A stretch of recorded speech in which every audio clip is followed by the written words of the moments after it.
Bonsoir.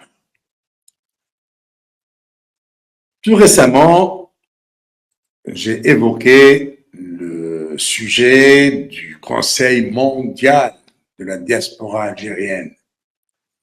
Eh bien, ce conseil que dirige M. Kaïlim Zeribi interdit de toute activité politique en France pour une durée de 5 ans, puisqu'il a été condamné par la justice française, est privé de ses droits civiques et civils par la justice française. Ce monsieur, eh bien, il s'est souvenu qu'il a des origines algériennes, alors qu'auparavant, il n'en a jamais parlé. Maintenant, ce monsieur s'est découvert des origines algériennes, ce qui est vrai, il a des origines, il est né de parents algériens. Et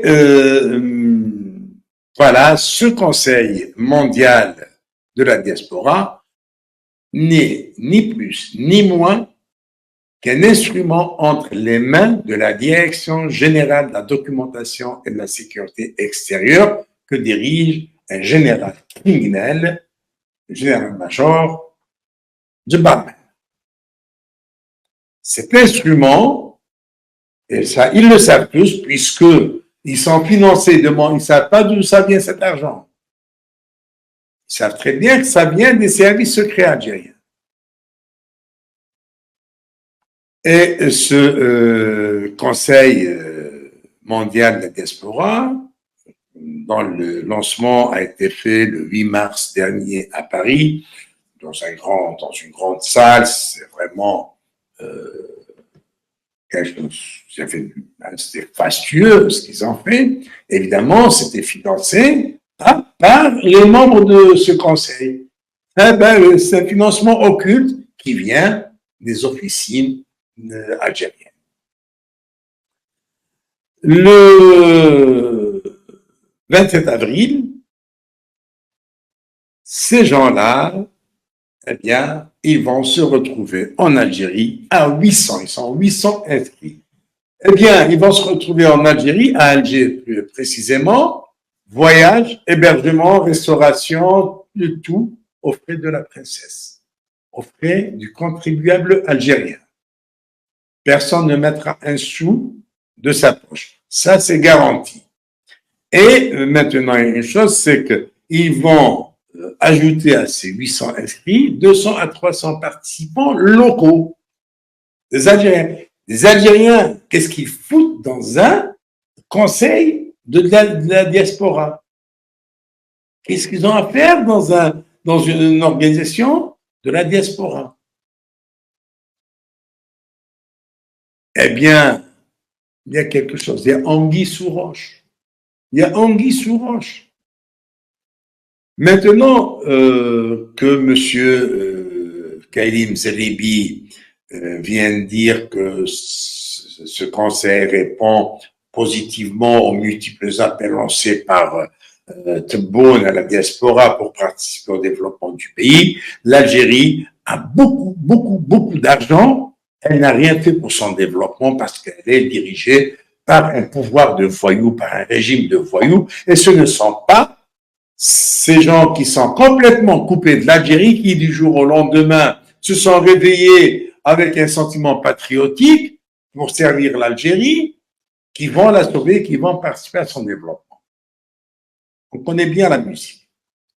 Cette diaspora, ce conseil de la diaspora qu'on nous présente comme un lobby algérien à l'étranger, il n'y a pas de lobbying en faveur d'un régime auquel ne font confiance ni les États, ni les Algériens, ni les étrangers. Personne ne fait confiance au pouvoir algérien. C'est un pouvoir de voyous, c'est un régime de voyous. Donc, parler de lobbying, il n'y a pas de lobbying. Puis faire du lobbying pour amener des investisseurs, il n'y aura jamais d'investisseurs étrangers en Algérie pour la simple raison que personne n'a confiance en ce système. Un. Deuxièmement, en Algérie, celui qui veut investir doit payer des sous-tables, doit payer des pots de vin. L'Algérie est un pays où la corruption est reine.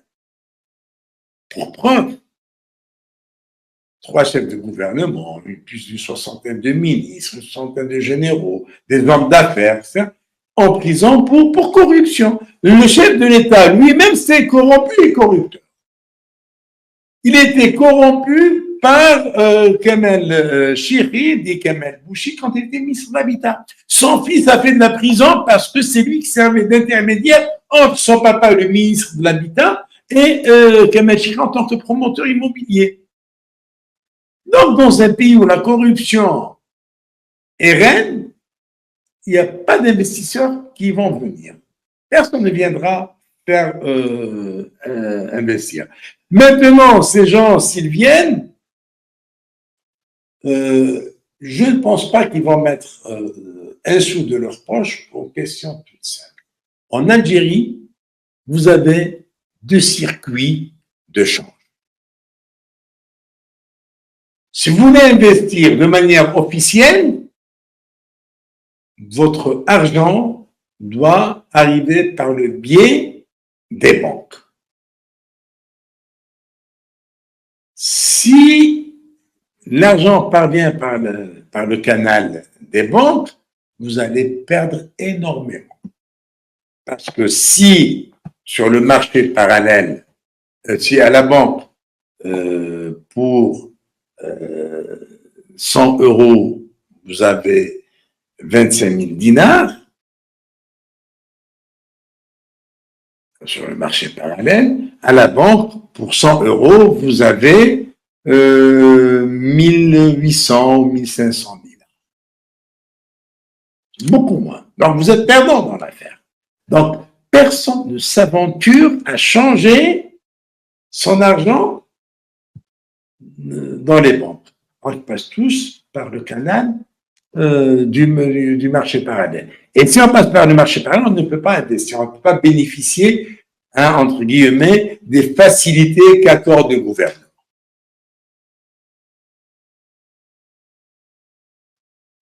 Donc, s'il y a investissement, il faut que ce soit des prêts bancaires algériens à ces gens qui comptent investir en Algérie. Bon, un médecin qui veut construire une clinique en Algérie, eh bien, il demande un prêt bancaire algérien. Mais le prêt bancaire, on ne le donne pas à quelqu'un qui arrive de France sans avoir de garantie et il prend. Mais quand il y a intervention par derrière, et l'intervention, elle n'est pas gratuite, donc on peut bénéficier de plus d'un prêt. 2, 3 prêts, combien du temps on peut. Mais il y a derrière quelqu'un qui va toucher ses dividendes, ce qui est tout à fait logique. Voilà. Donc, cette histoire de Conseil mondial de la diaspora, c'est du pipeau. C'est du pipeau. Ni plus, ni moins. Le jour où l'Algérie aura un État respectable, des hommes intègres à la tête de cet État, oui, on peut parler de lobbying, on peut parler d'investissement étranger, on peut parler de tout ça. Et si les membres de ce Conseil mondial de la diaspora algérienne, s'ils sont réellement sincères, s'ils sont réellement, bon, je ne vais pas dire patriotes, on ne peut pas être patriote comme ça du jour au lendemain. S'ils sont sincères envers l'Algérie, tout simplement, eh bien, qu'ils aident le peuple algérien à se débarrasser de ce régime pourri, corrompu, criminel. Parce que eux, ils ont pas mal d'entrées et de relations au niveau français, au niveau européen, et il faudrait qu'ils fassent du lobbying en faveur du peuple algérien pour que ce régime pourri soit lâché par l'Union européenne, par les investisseurs européens, par les cercles politiques européens.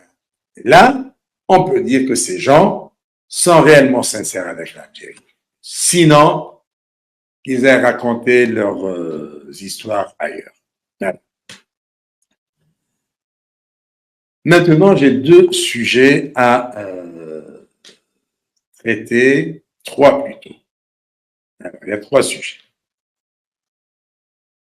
On va parler de la redistribution des cartes au niveau du commandement militaire tel que conçu, étudié et élaboré par le général Chengelia. Ça sera après le jingle.